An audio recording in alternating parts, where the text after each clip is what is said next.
working on this for somebody else as they loaned it out, and the person that borrowed it left it out in the weather, so now the recoil is slow to retract. What else? I think they've left old fuel in the carby, so it may go some aero start, and and they flat tyre. They won't fix nothing. They want to borrow things, but they don't fix nothing. They just use and abuse. So we're gonna fix that too. Can I tell you a story? Someone's been into this since I serviced it last time. This is not mine. This belongs to a pensioner that I look after. So anyway, it's had bad fuel in it. It's been borrowed off the pensioner. So a little trick, you can see right down through there, you can see light. That's the bottom jet. If you pull the mixer jet out, which is that long one, through the top there, and somebody who has been very brutal, you can't get that out now. I mean, you could. You'd have to really square up a screwdriver, maybe even try and just gently tap on it to square up the hole a bit, put it in a vise and put heaps of pressure on it to try and get it to break free, and then you'd be able to get it out and replace it. Failing that, if you had a new one, you'd drill it out or basically wedge something in through it and destroy it in order to get it out. So you can actually, I'll get it on the camera, blow down through there and through that one there, which is your idle mixture, which you can't see the bottom of because it's actually a right angle passage, I believe, when you look at that. And there's your butterfly shaft there, obviously. So yeah, still had to pull it off though, because like, you can't get the bowl off from underneath with this guard here, because this guard actually welded. On other models you would be able to maybe take the guard off, but this is a pretty old model, and you got to loosen the muffler off and cock it down just so that you can get in there to get to the bottom screw for the manifold. And then you can, that linkage actually comes out, the one I'm pointing at with the end there, that's the choke linkage. That actually comes out with the carby.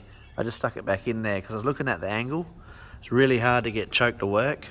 In fact, it wasn't for a bit, which might have been why it was hard to start, because it's wedging sideways in this hole here. I'm going to have to tighten up this bend down here so as that it doesn't actually wedge in there, because it's working right in the corner. Anyway, and yeah, this whole spring here always gets a flogging. This one's about to break just off the end there. If it'll focus, you sod. Like, right where it's bent there, it's going to break. And that's usually what happens. See, look at that. I'm not pulling on it very hard. It's got to meet up with that linkage here to take the slack out of the shaft here. Otherwise they hunt. They hunt at idle. And when they rev up, they go boom, boom, boom. They sometimes settle out a bit under load. So you need to keep that spring there. That's all it does, is take all the slack out of that governor linkage, because that goes straight back to the governor. So you can actually pull it out a little bit more and rebend that hook if it does break. But yeah, just gotta be gentle. It's delicate. This stuff's getting old. This thing's like 50 years old, I reckon. But yeah, then you can blow out the mixer tube. Don't blow that on that. Here you go. And if you can see daylight through the side holes, yeah, happy days. You can blow through it. So yeah, and then your main needle there, and your idle needle, like your idle airflow needle. So yeah, airflow, fuel flow, I'm not sure. Anyhow, yeah, might be fuel passage in there, yeah, because it's come up through the mixer jet. So it'd be a combination, I'm not sure. Can't remember whether they actually, let's have a look at it. That goes into the mixing tube.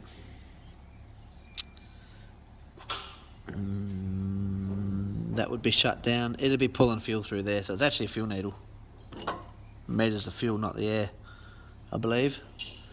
Yes, that's right.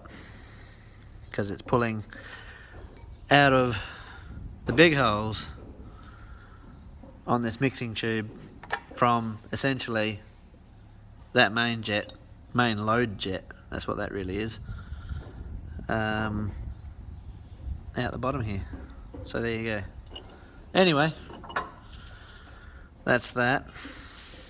And that's hard to, like, that's right down here when you know, like it's really hard to really adjust that whilst it's underneath there. You get in there with a pair of pointy nose pliers and do it. And I think that's what everyone else done, and I think that's what I did last time, because it looks a bit raggedy, but that's okay. It's allowed to be. It's not, that part's not crucial, but you know.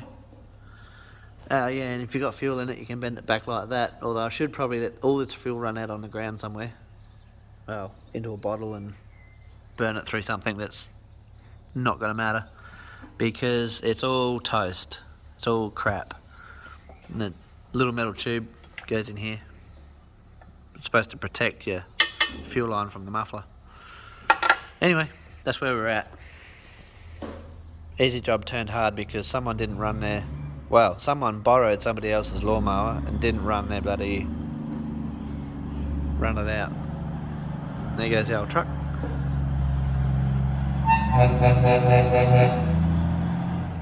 So yeah, that truck's been in many a truck magazine here in Australia. Oh, probably should have gone and got a, I had to run. You'll only get to see the arse end of it.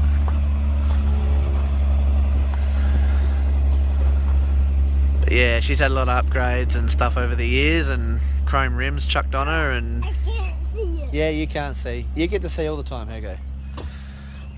And yeah, it's a pretty flash truck. It's, like I said, it's been on the, yeah, there's a grader there too. It's been on the magazines of quite a few bits and pieces, like truck magazines and shit over the years. It's got itself a lot of prizes, I believe, because it's an 80s model KW, so yeah. Anyway, I'm gonna go in for a drink. I'm bloody sick of working on this shit already. Anyway, it's not that bad, just time consuming because it's all fiddly.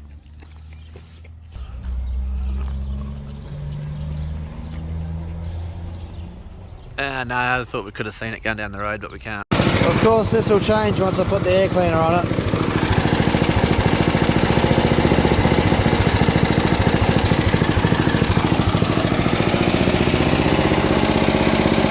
It had lots of problems, and you expect this little change here because the wear in the butterfly shaft.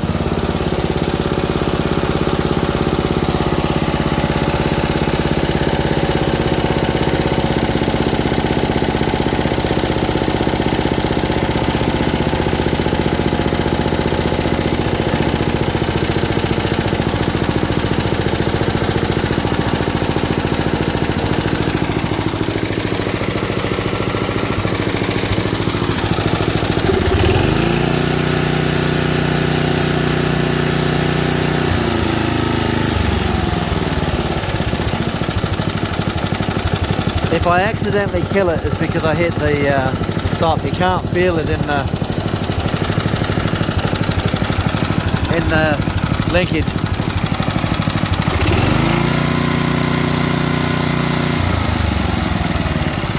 The other thing I've got to mention too, that the other reason it's going to run a bit shitty, is not only you can see that butterfly shaft bouncing up and down, so there's unmetered air. So it's changing its own mixture, but the thing burns oil, and I actually found it with no oil in it when I went to start working on it earlier today.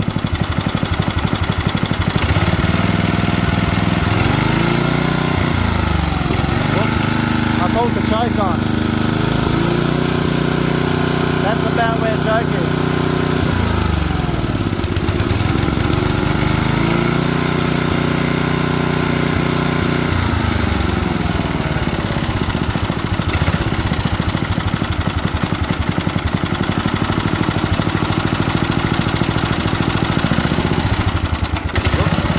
I hit the ignition cutout.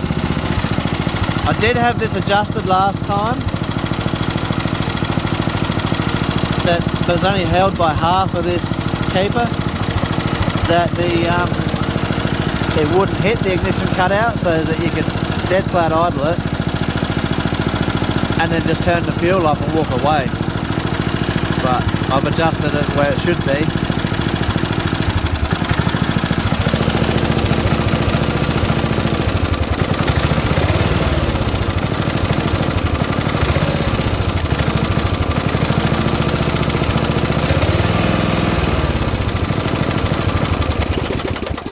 Missed it. Anyway, it's going to go now, but what I will do is fire it back up and put the air cleaner on, and I'll just hold it there and stick my finger over the thread at the bottom here and just see what changes. But yeah, successfully spins the deck up. So if I screw the main jet in on the bottom, like I shit you not, it wouldn't be a 1/16 of a turn, the thing will not run. It starts to, at full throttle, it starts to miss and carry on, let alone if you try and engage the deck and bring the revs up. And that is probably a byproduct of partially the oil that's burning as well. Also, I've chucked an inline filter in, so because it's got a little screen in the bottom of the fuel tank there. That was also blocked as well, and the fuel flow in here was fucking pathetic. So I actually broke that screen out, and I can't pick any more of that out if I tried, and clean the fuel tank out. So is that, yeah, and like it's supposed to come through here, but I come around the outside and zip tied that there. My own mower's got one sitting up here somewhere where it can get hot, and it's always been there. So I figured that's actually in a better spot, that this mower has no cover like mine. It's actually got more room. So I'm going to fire this thing up, stick the air cleaner on, see, it's going to probably alter the idle mixture a bit and make it run, I don't know, probably a bit richer. It's got to fight for a bit of air. How does that work? Yeah, it's going to fight for a bit of air, so it's going to pull a bit more vacuum. So, yeah. Might idle it up a bit because it is an older lady that has it. So if it's idled up a little bit, it'll tend not to stall when it's cold.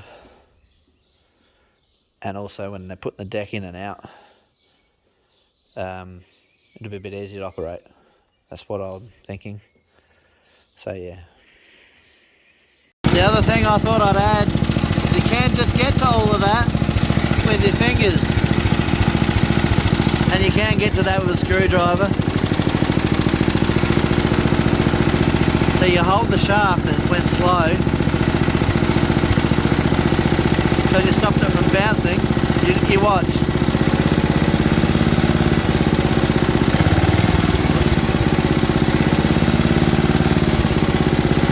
So I'm holding the screw hard down. Won't do it now. Pull out on the shaft a bit. That's unmetered air going through both sides of this butterfly shaft. Revs up. It's not the end of the world. I mean, like I said, the thing's fucking 50 years old.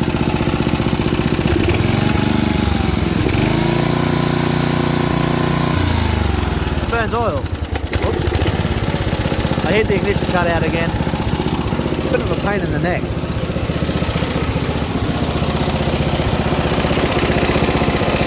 Alright, we're just off the ground a little bit. Forward.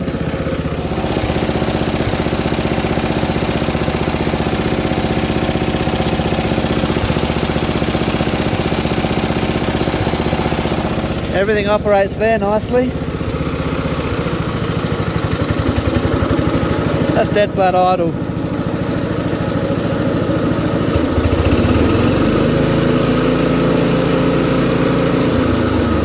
Oh yeah, if you're sitting up here you can feel the notch.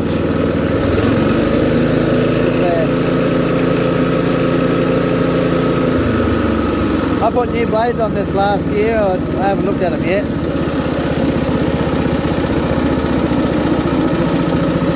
But yeah, I'll wait for that to stop spinning before I get off. I'm in my Japanese safety boots. Got a bit of a problem with that toe from moisture. Bloody rolled hard under because my boots don't fit properly on that foot, and it's gradually grown my toe in. This is what wearing shoes does to your body. Because it never dries out, because I wear boots 24 hours a day, 7 days a bloody week.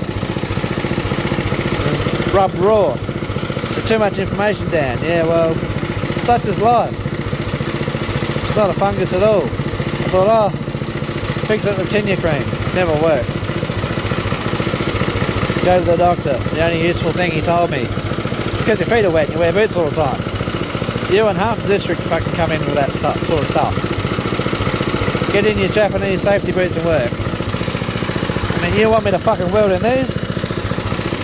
I will do it. Anyway.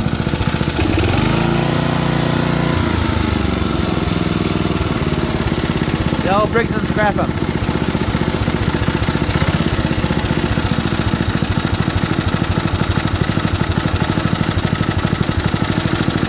So the idea, turn the fuel off. I've got to put some fuel clamps on that, I haven't got any, on that filter too.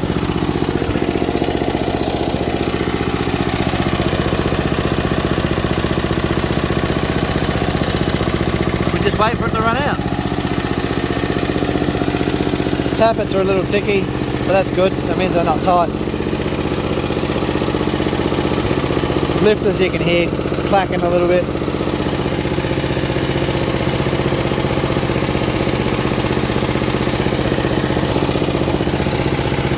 So yeah, actually those plates don't look too bad.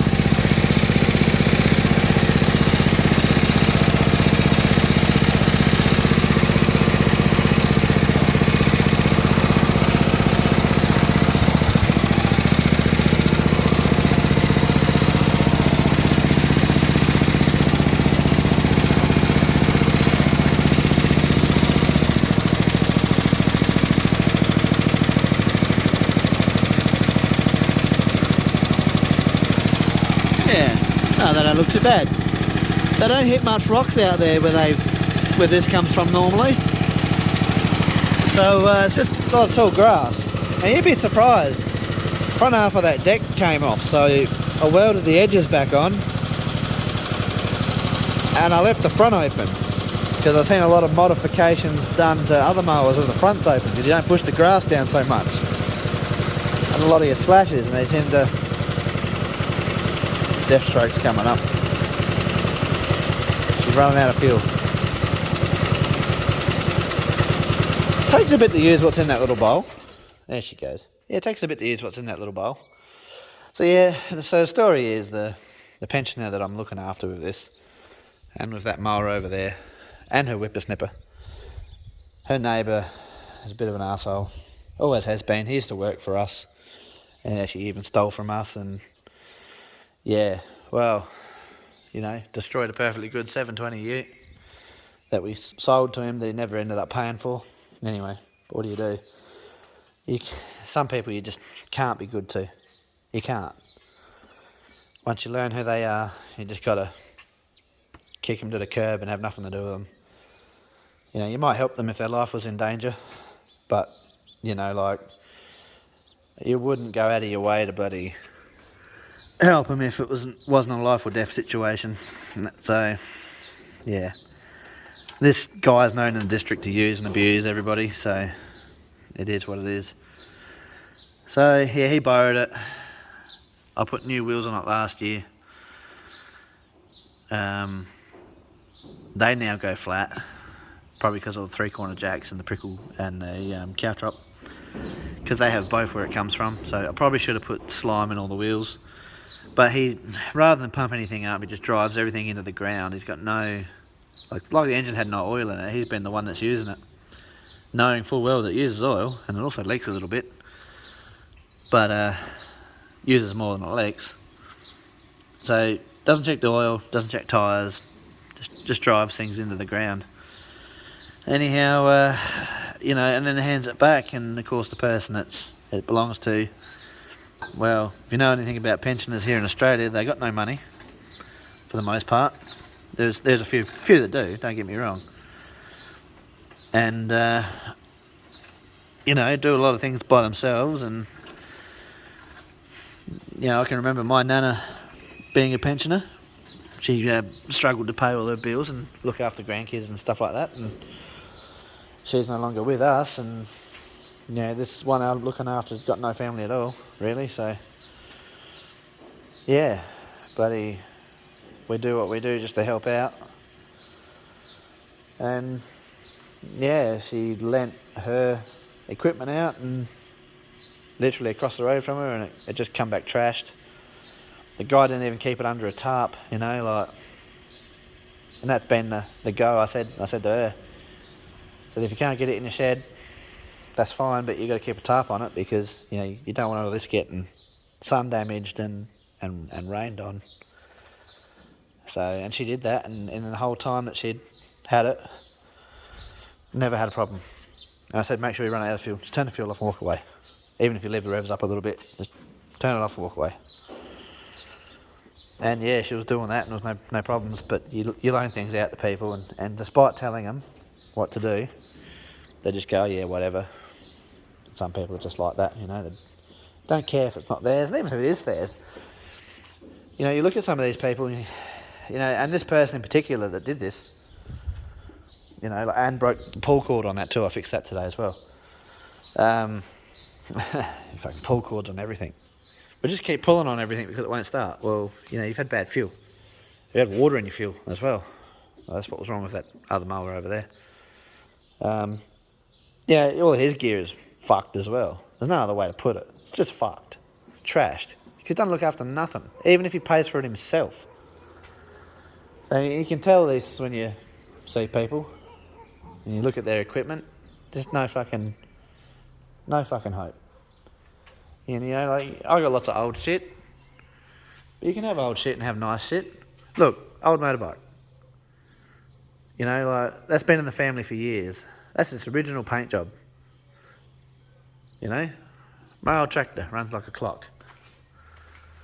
Bloody, you know, I've had my accidents too, where I left fuel in one of the motorbikes over here. Didn't drain out properly, and it's got gummed up carbies, but I can fix it. I don't have to pay somebody else to do it. So, you know. And this one here was a basket case when I got it. You know, we bought it for the roof. Well, we didn't actually buy it, we got given, but we swapped some gear for it. So yeah. Anyhow, out for now.